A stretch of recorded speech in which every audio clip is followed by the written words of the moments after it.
Imagine this.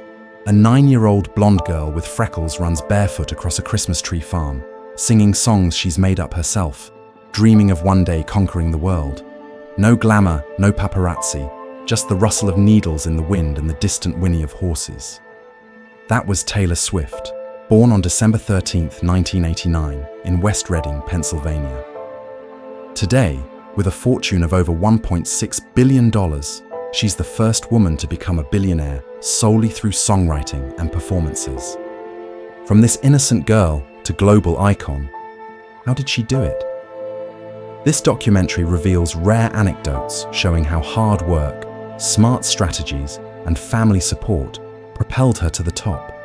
But above all, we illuminate the emotional depths, the heartbreaks she turned into hits, the loneliness in the spotlight, and the breathtaking love that changed her life.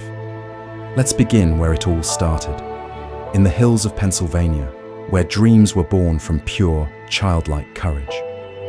Taylor Alison Swift, the name is no coincidence. Her parents, Andrea and Scott, named her after folk singer James Taylor. Scott, a successful stockbroker at Merrill Lynch and descendant of 3 generations of bank presidents, provided financial stability, but life on the Christmas tree farm was modest and idyllic. Taylor shared the house with her younger brother Austin, horses, and countless fir trees. Here she learned the value of hard work and the magic of stories. By age 5, she was performing at churches and local festivals. A rare detail, her mother Andrea, a former marketing executive, secretly filmed Taylor's performances to use as demos, an early, invisible business move. Andrea had given up her own stage dreams to become a mother. "She taught me that sacrifice isn't the end, but the beginning of a new story," Taylor once said, with tears in her eyes. But the real spark ignited at 12. A computer repairman named Ronnie Kremer came to the house, saw a dusty guitar in Taylor's room, and asked, "Do you play?" "No," she said. "Then I'll teach you a few chords," he replied. Within weeks, Taylor wrote her first songs, raw, honest, inspired by schoolboys and farm summers.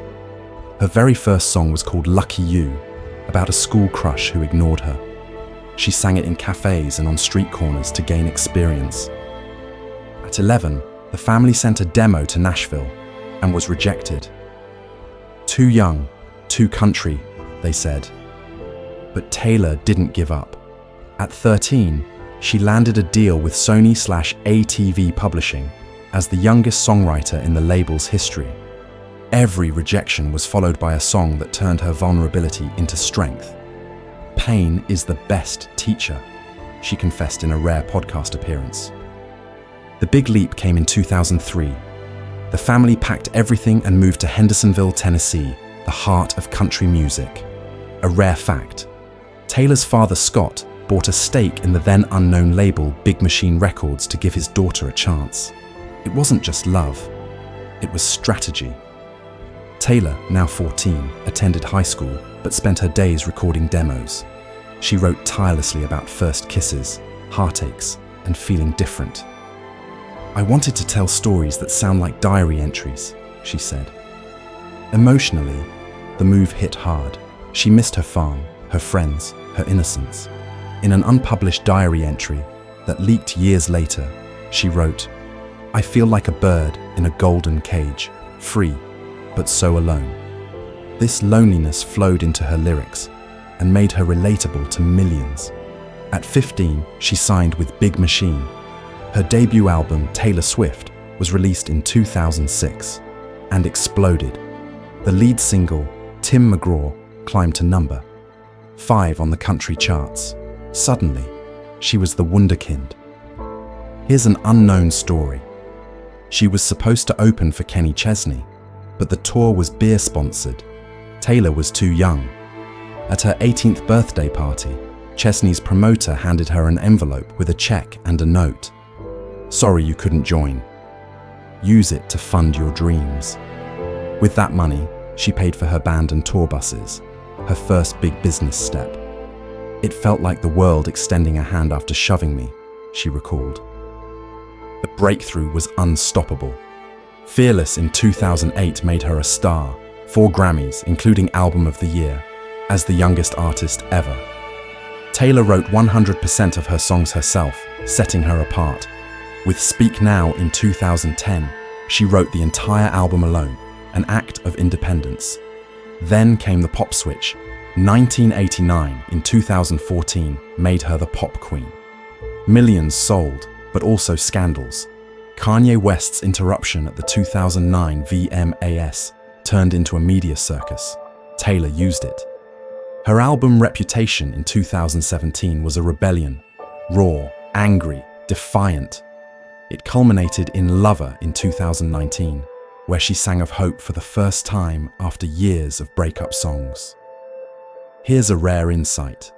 While other stars blindly trust labels, Taylor controlled everything.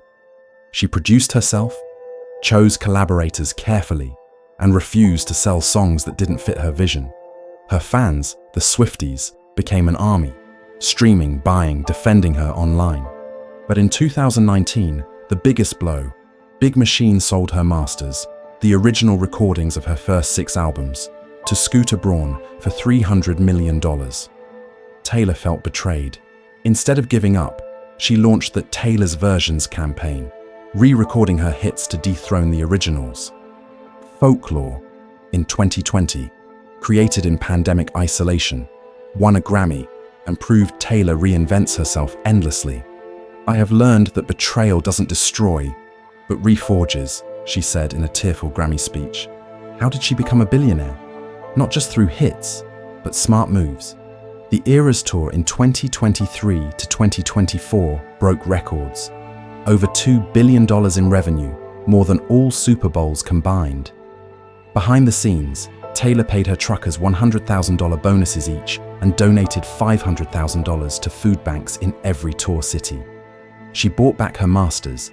By October 2025, she owned everything. Diversification through merchandise, films, and even university courses on her career made her fortune unstoppable. But what the world is searching for most in 2025 is her love with Travis Kelce. How did they meet?